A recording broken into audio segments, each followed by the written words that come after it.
Chapter 1. Sister-in-law, do you not like me? If it's too inconvenient for you, I can go back to my hometown.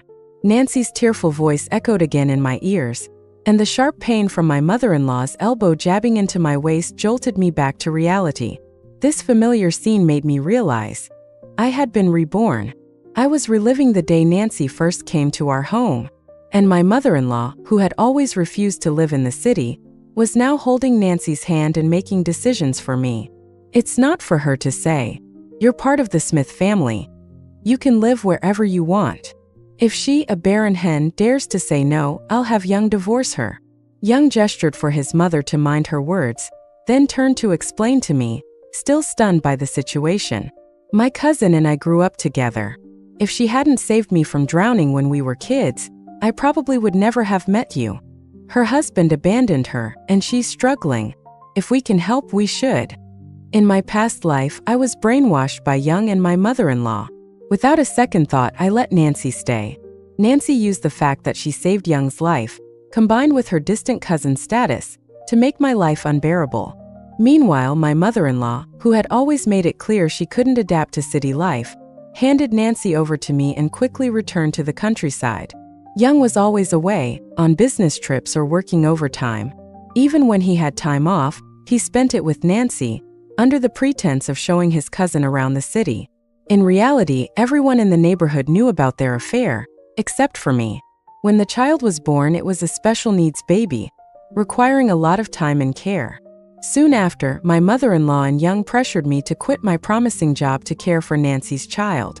One day, the child made a mess in the neighborhood and got himself dirty. I took him home to clean up, only to be greeted by suggestive noises as soon as I walked in. Following the sounds, I found Young and Nancy entangled on my bed. Young was whispering sweet nothings to her. "Baby, let's have another child. We'll have Mia take care of the disabled one." Nancy responded coyly, "But Mia's in the way. Since her life insurance is in your name, we can get rid of her, take the money, and live it up abroad." Furious, I rushed at them to confront them, but Young kicked me to the ground. Ignoring that I was holding their son, Nancy dragged me by my hair to the door. She slapped me repeatedly, venting her frustration. Young didn't stop her. Instead, he humiliated me even more. "If it weren't for your family's money, I would never have married you over her. All these years of hiding and sneaking around have been hard on my Nancy." I cried on the floor, shouting, "I won't give you another penny." Hearing this, Young yanked me up, exchanged a look with Nancy and sneered, "No time like the present. You brought this on yourself." They shoved the crying child into my arms, then pushed both of us down the stairs. Before I lost consciousness, I distinctly heard them breathe a sigh of relief. Finally got rid of these two burdens. It's such a relief. Chapter 2. In this life, not only will I not take care of her during her postpartum period, but I will also ensure she won't have another child. Wife, what do you think? Still stunned by my rebirth, I met Young's increasingly impatient face, desperate for my approval.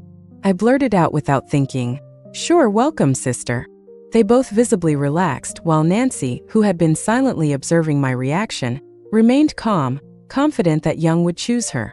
Her gaze toward me was cold, almost mocking. Nancy, with her flat stomach, pretended to be heavily pregnant, holding her waist and walking carefully toward me. She took out her phone and showed me a QR code.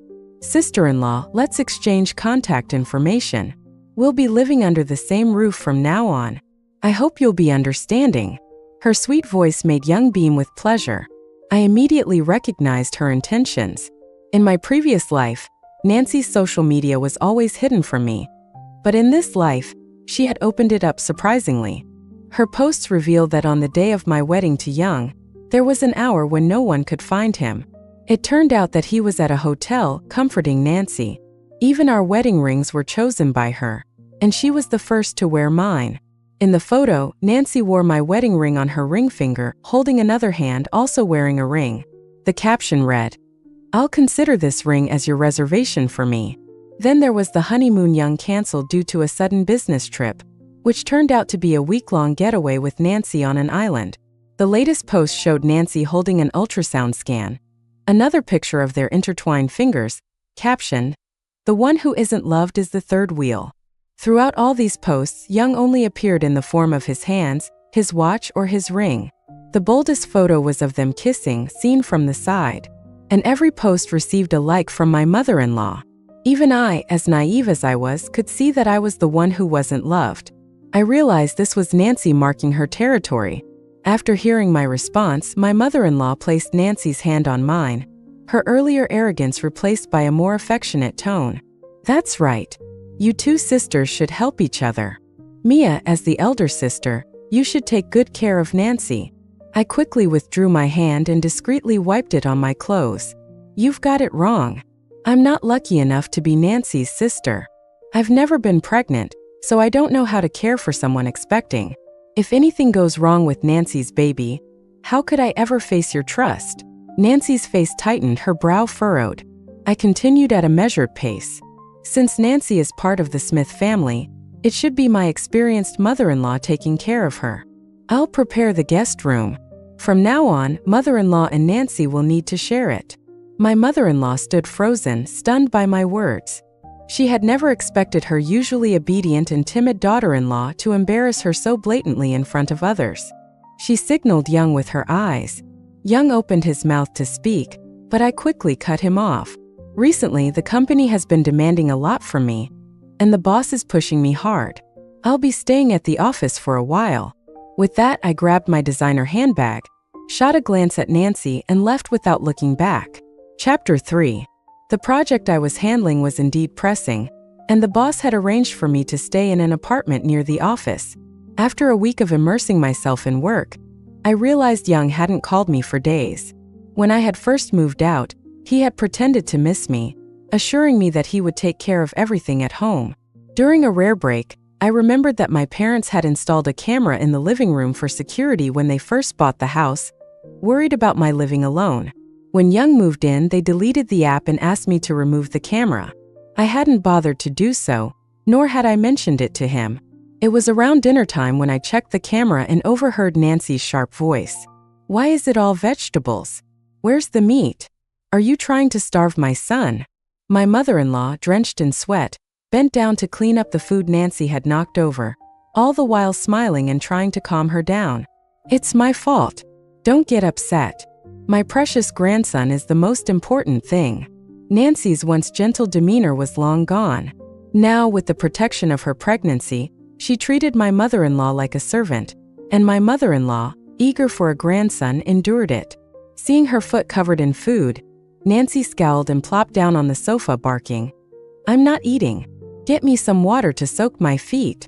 My mother-in-law clenched her teeth, wanting to fetch the water but too humiliated to do so. Just then Young came home. Seeing the mess, he immediately turned his accusing eyes on my mother-in-law, while Nancy, suddenly reverting to her helpless, fragile persona, clung to his arm, tearfully saying, "It's my fault, I'm so clumsy. I knocked everything over. My feet are so swollen, and I wanted to soak them, but I can't bend over with my belly like this." Her voice grew softer and more pitiful, and as my mother-in-law attempted to speak, Nancy collapsed dramatically into Young's arms, crying like a little girl. Young gently stroked her back and, without a hint of sympathy for my mother-in-law, snapped, "Why are you just standing there? Nancy is carrying my son. Hurry up and get her some water to soak her feet." Reluctantly, my mother-in-law rose to do as told. Less than a minute later, my phone rang with her call. "Mia, how long are you going to stay out? Are you planning to abandon this family? Quit that useless job of yours and come home. How can a daughter-in-law never be home? It's disgraceful." Before I could reply, I could hear her muttering in a low voice, "Your salary is double Young's. If you quit everything, the household expenses, the mortgage, will fall on him." But you're right. It's time to focus on the family. Money isn't everything. The man should be the one earning. My mother-in-law fell silent, stumbling over her words. I pressed on, "Have you thought this through? Do you want me to quit and move back tonight? I'll call my boss now." No, she quickly replied. "Your salary is too high. Just work for another couple of years. Pay off the mortgage first." I smirked and hung up. Chapter 4. Without telling anyone, I decided to return home, knowing that it was the weekend, and Young would surely be spending time with his beloved. As I approached the neighborhood, I saw Young and my mother-in-law, walking alongside Nancy, now noticeably more pregnant, strolling through the garden.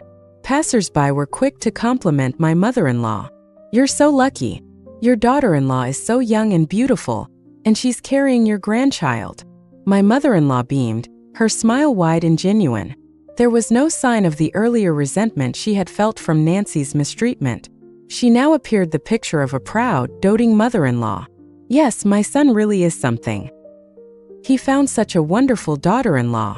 Young didn't contradict her. Instead, after exchanging a loving glance with Nancy, he kissed her forehead. They looked every bit the picture-perfect family of four. I ducked into the shade of a tree, watching them from a distance. But something felt off. I sensed another pair of eyes on them. I turned and saw a shadowy figure leaning against the glass door of a recently opened convenience store. He was smoking, his eyes burning with a mixture of resentment and jealousy as he stared intently at Nancy. Suddenly, a flood of memories from my past life rushed into my mind. Choi. His name felt familiar, and I realized who he was. He was Nancy's child's biological father. Choi and Nancy were from the same village. He was a notorious gambler who owed a mountain of debt. Nancy had broken up with Young because she fell for Choi, but his violent, antisocial nature scared her. She ran back to Young, and after rekindling their relationship, she found herself pregnant with Choi's child. Using Young's infatuation, Nancy had manipulated him into believing the child was his. I had caught Choi demanding money from Nancy multiple times, threatening to reveal the child's true paternity to Young. Desperate to escape Choi, Nancy had set her sights on my hefty life insurance policy. I never expected Choi to appear so soon in this life. In my previous life, he had waited until after the child was born to come after Nancy for money, but it seemed that his mounting debts had driven him to act much earlier this time.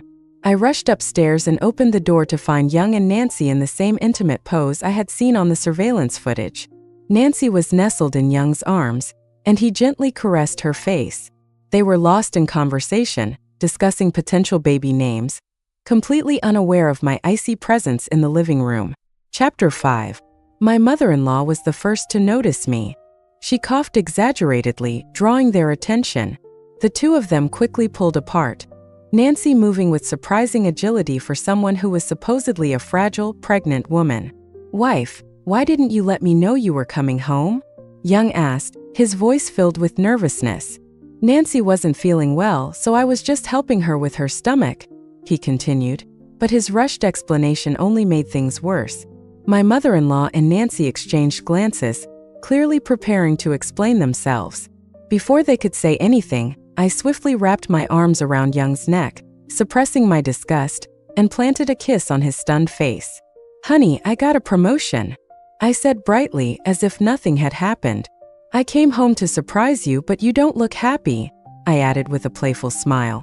Young stammered, his body stiff with shock, unable to respond to my sudden affection.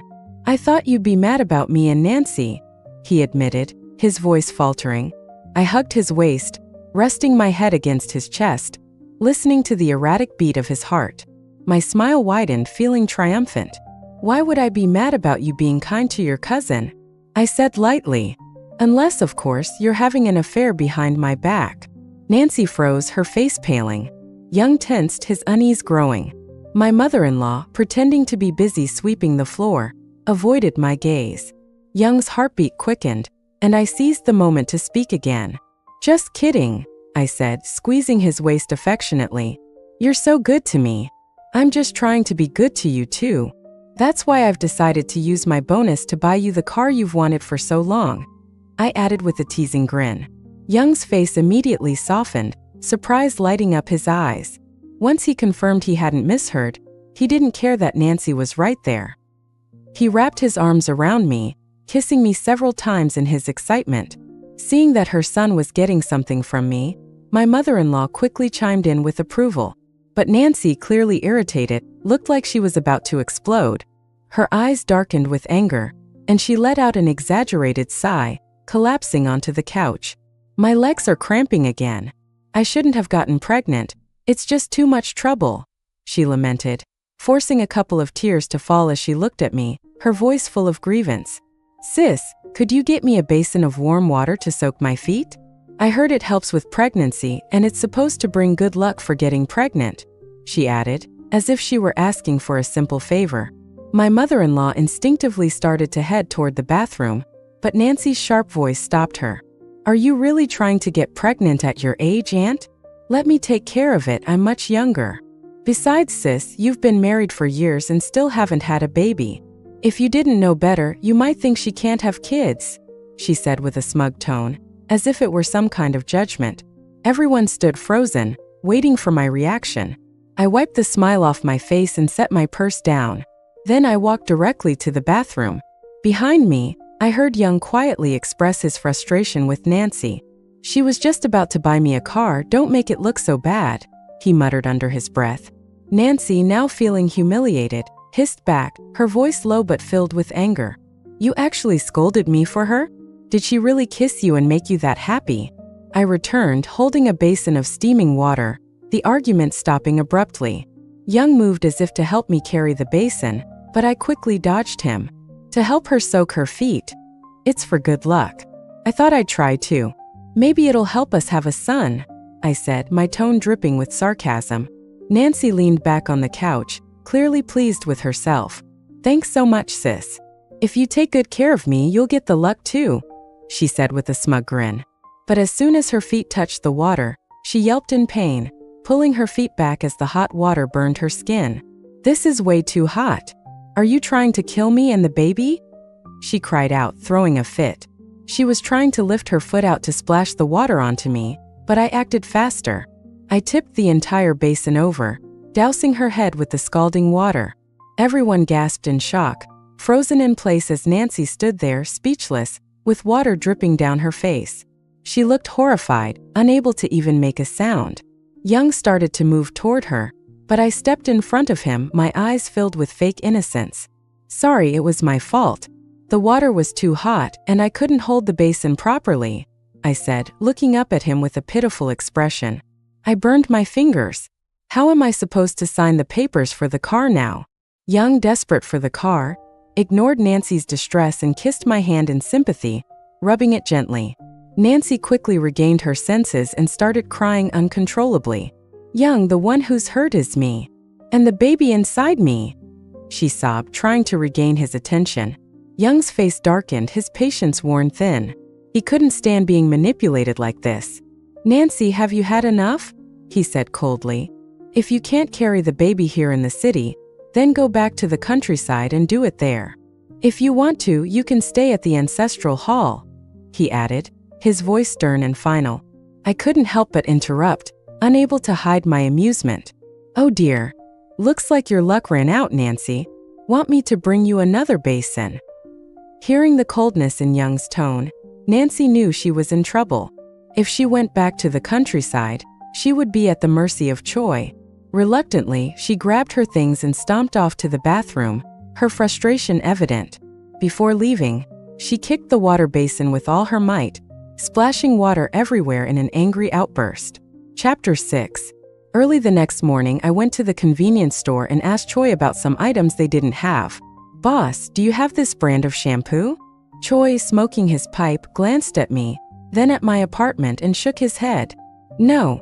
Just then, my college neighbor, whom I had arranged to visit, entered the store. Mia, what are you buying? I haven't seen you lately. Choi, uninterested, continued to stare at my balcony. Nancy is Young's cousin. Her husband abandoned her, so she's staying with us. Hearing this, Choi spat, his eyes growing darker. I lowered my voice. The baby is a boy. My mother-in-law plans to adopt him into our family, and we're giving Nancy a car as a thank you. Choi's body stiffened, and he turned slightly towards us, listening intently. My neighbor, playing along, exclaimed, "A car? That's expensive." I waved it off. That's nothing. We've given her plenty of gold jewelry too. Anyway, I need to find that shampoo for Nancy. She only uses high-end products. As I passed Choi, he stopped me, his voice gruff. Miss, give me your contact info. I'll let you know when I get the shampoo. I smiled innocently. Sure, thanks.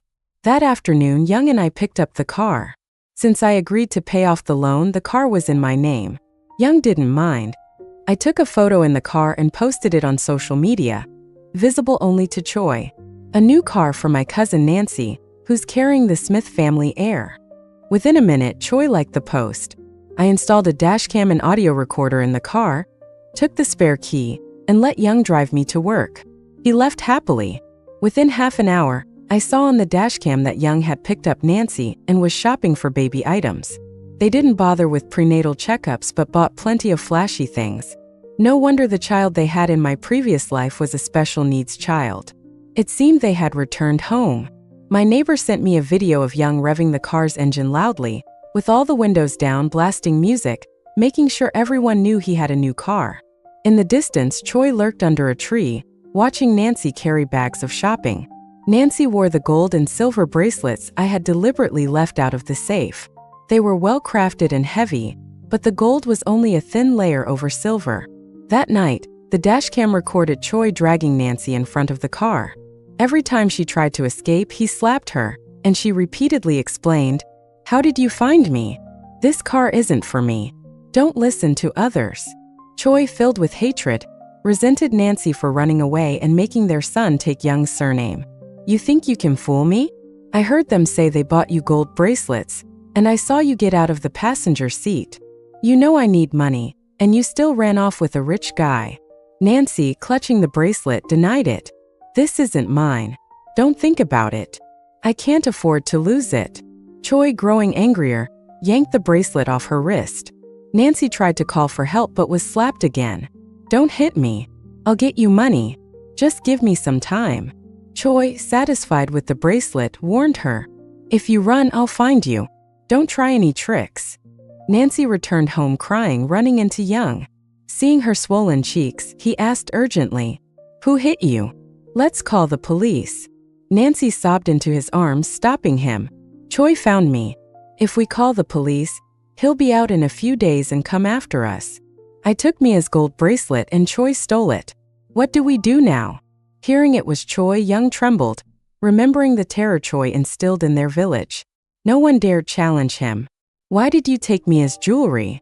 Young's scolding made Nancy cry harder. "Stop crying. You're giving me a headache. If you touch Mia's things again, I'll send you back to Choi." Nancy, shocked, looked at Young, who ignored her. Young, deep in thought, took his savings to the jewelry store. He had a new gold bracelet made much heavier than the previous one and placed it in my drawer. The next day, I returned home to find a new jewelry box in my drawer. Young hugged me from behind.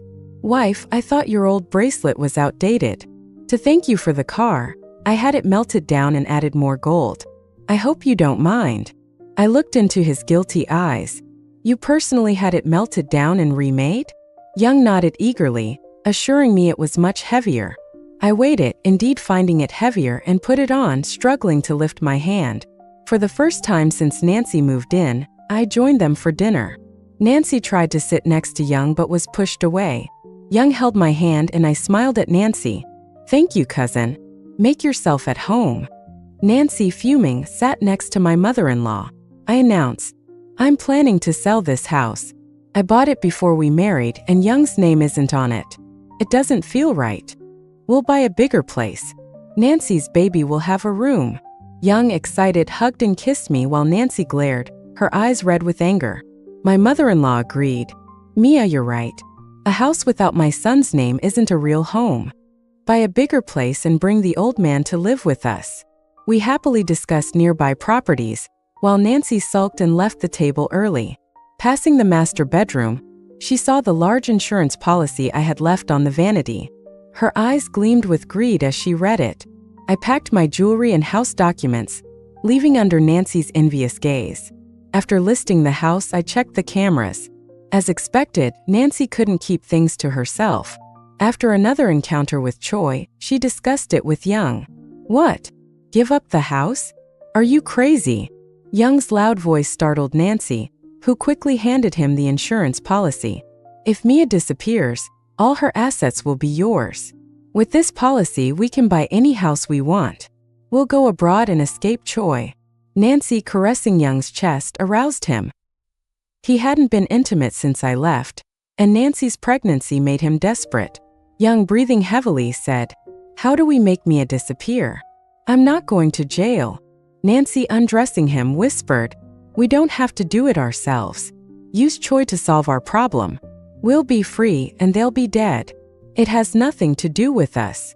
Young, excited, pushed Nancy onto the sofa. You deal with Choi. I'll track Mia. The sooner the better. Once they're dead, we'll take the money and go abroad. Their intimate scene made me sick, so I stopped recording. My neighbor called to update me. Your mother-in-law is telling everyone you're moving. She's bragging about leaving this poor neighborhood. I laughed. Did the main character hear? My neighbor chuckled. Not only did he hear, but your mother-in-law also insulted the store owner for being stuck in a poor area. She boasted about moving to a wealthy place with everything they need. The owner turned pale with anger. I sent my neighbor a generous thank you gift and warned her to be cautious of Choi. Choi waited by my car, grabbing Nancy when she arrived. She screamed and he covered her mouth, furious. That bracelet was gold-plated silver? I tried to sell it and got laughed at. You dared to trick me. Nancy, equally angry, shouted. How was I supposed to know? I got tricked too. Young bought her a solid gold one. This is a huge loss. Choi raised his hand to hit her, but seeing her exposed chest, he hesitated. Nancy, seizing the opportunity, clung to him, speaking sweetly. Let's make her disappear. Young will get the insurance money, and I'll take it and pay off your debts. We'll go back to the village and live happily. Her words, though gentle, were venomous. Nancy knew how to manipulate men. Choi, valuing bloodlines and family, was easily swayed. After their encounter in the store, Nancy returned to my house. Young, focused on my schedule, couldn't act while I was at work. He decided to lure me out. Wife, tomorrow is our anniversary. If you can't even have dinner with me, I'll be disappointed. Holding my new plane ticket and company transfer, I looked at my empty apartment. My luggage should have arrived by now. Without hesitation, I agreed. I wouldn't want to disappoint you. The project is over. I'll be home tomorrow night. Young, on speakerphone, sounded excited, with Nancy cheering in the background. I knew this was a risky move, and I hadn't prepared for a rescue. My heart raced as I turned a corner and faced a knife. Don't struggle. Just one cut and you can rest. I'll take Nancy and our son away. Chapter 9. Choi, wearing a hoodie and mask, held the knife to my throat. One move and he could sever my artery. I tried to calm my breathing, but my voice trembled. Choi, don't let Nancy use you. Surprised I knew him, he hesitated but quickly regained composure. Though the knife stayed, he didn't strike. His suspicious nature prevented rash decisions. Why should I trust you over the mother of my child? She promised we'd live peacefully after this. I pulled out my phone and showed him the video of Young and Nancy's plan. As the video played, Choi's grip loosened. I spoke softly. Don't ruin your life for her. They've bought plane tickets and listed the house. I'm here to confront them. You're just a pawn. Once I'm gone and you're caught, who benefits? Your son will take Young's name. Choi, clutching his head, muttered. So the old woman was right about selling the house? I won't let that bitch get away. She tricked me once. I won't let her do it again. My son will be Wong, not Sue. Choi ran towards the neighborhood. Shaken, I drove Young's car to the airport.